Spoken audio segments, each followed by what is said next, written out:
Alright, today is really special. So we're gonna show you guys how to fill pits and like dents inside of a cylinder rod. So it should be fairly easy. Basically all you got to do is you get a pneumatic tool.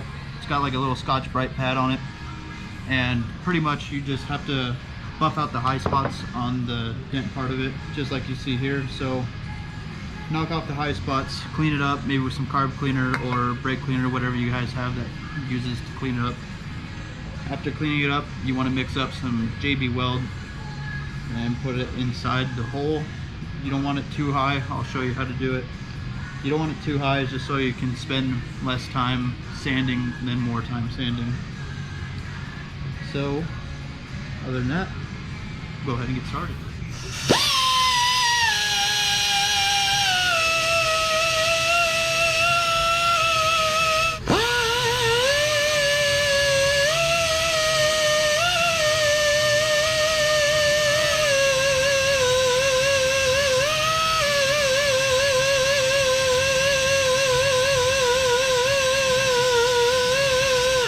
Alright, so we just got done cleaning up the pits in there, so we're going to go ahead and use some brake cleaner to clean it all up, so that way the JB Weld can stick to it.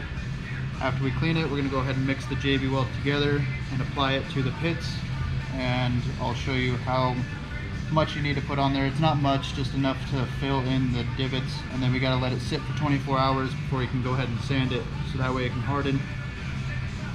And it shouldn't take much, depending on how much you put on there, it shouldn't take much to sand it down. So we'll go ahead and start mixing up some JB Weld. So you don't want to add too much, we just added very little. I'm going to go ahead and just massage it into the holes, kind of flatten it out a little bit.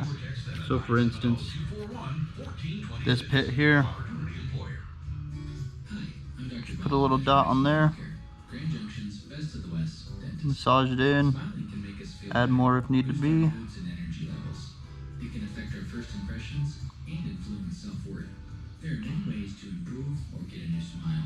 And at Horizon Dental Care, we know smiles. Kind of just like so.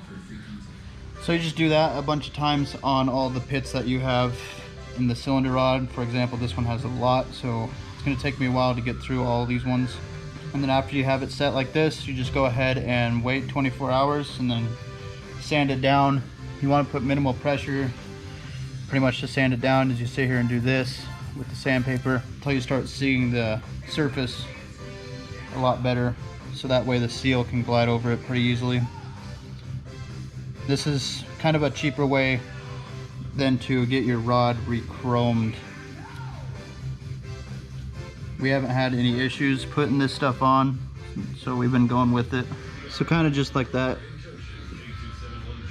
Kind of looks ugly, but when you're pretty much done with it, it looks a lot better. So we're gonna let this sit for 24 hours, come back, and then go ahead and sand it down, and it should be good to go.